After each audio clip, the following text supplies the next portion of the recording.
Je viens de terminer une procédure pose de pacemaker simple chambre sur une fibrillation atriale, mais une fibrillation atriale alterne entre des fréquences rapides et des périodes où le rythme est très lent. Et donc, quand elle est en fréquence rapide, on a besoin d'avoir des médicaments qui ralentissent le rythme cardiaque, par exemple les bêta-bloquants.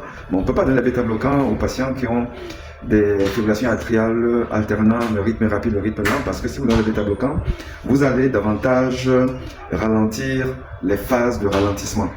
Donc ce qui n'est pas bon. Donc ce qu'on appelle la maladie rythmique atriale, alternant la tachyarrhythmie et la bradyarrhythmie.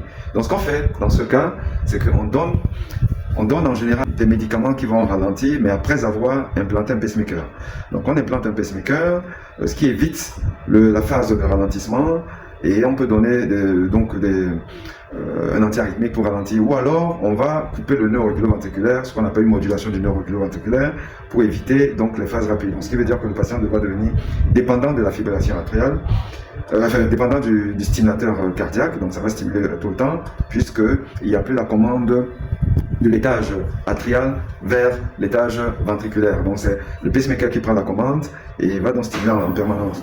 Et dans ce cas, on pourra sursoir au bêta-bloquant.